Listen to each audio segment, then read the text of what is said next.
ব্যাকগ্রাউন্ডে যে অ্যানিমেশন চলতেছে ওটার উপর ফোকাস করার কোনো দরকার নেই, আপনারা শুধু গল্পটা শুনেন। হ্যালো বন্ধুরা, আমি সাকিব শিবার সাথে আজকে নিলাম নতুন একটা ভিডিও। যদি ভিডিওটা ভালো থাকে লাইক কমেন্ট শেয়ার আর সাবস্ক্রাইব করতে ভুলবেন না। আজকের গল্পটি পাঠিয়েছে সিবাত ভাই। চলো শুরু করি। হ্যালো বন্ধুরা, আমি সিবাত। আমাদের বাড়ি মাদারীপুর, কিন্তু আমরা থাকি মুকশিদপুর। আমার আব্বু সরকারি কর্মকর্তা, তাই আমাদের বাড়িতে থাকা হয় না। আর এমনই একদিন আমাদের স্কুলে একজন নতুন একটি মেয়ে আসলো, বুঝছেন। মেয়েটি দেখতে অনেক অনেক সুন্দর। প্রথম দিন, তারপরের দিন আমি তার সাথে কথা বলার চেষ্টা করলাম। সেও বলল। এমন করতে করতে আর একদিনও এমন কথা বলতে বলতে তার সাথে আমার ভালোই সম্পর্ক হয়ে গেল। সে নতুন, অন্য কেউর সাথে তেমন কথাবার্তা বলে না, কিন্তু আমার সাথে ভালোই সম্পর্ক হয়ে গেল। তারপর হঠাৎ একদিন আমার আব্বুর অন্য জায়গায় ট্রান্সফার হয়ে গেল। এখন আমার তো যাইতে হবে।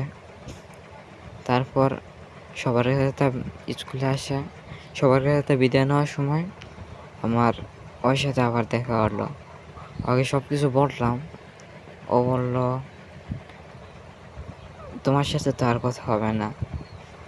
তারপরে আমি তার নাম্বার চাইলাম। সে কিছুক্ষণ ভাবলো, তাও দিয়ে দিল। তারপর কি চলে গেলাম।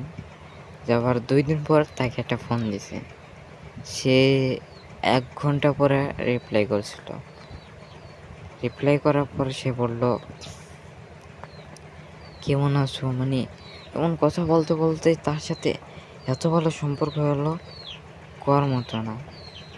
তারপর হঠাৎ একদিন দেখি সে আমাকে ব্লক করে দিছে।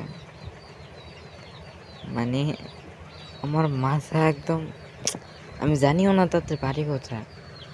আমি কি মানে তার খেলে আমার একটা নাম্বারই ছিল, আর কিছু না। হ্যালো বন্ধুরা, এই ভিডিওতে ভালো লাগে লাইক কমেন্ট শেয়ার আর সাবস্ক্রাইব করতে ভুলবেন না। আর একটা জিনিস, আপনারা যদি আপনাদের জীবনে কোনো গল্প থাকে তো কমেন্টে লিখবেন গল্প। তারপরের ভিডিওটা আপনাকে নিয়েই হবে।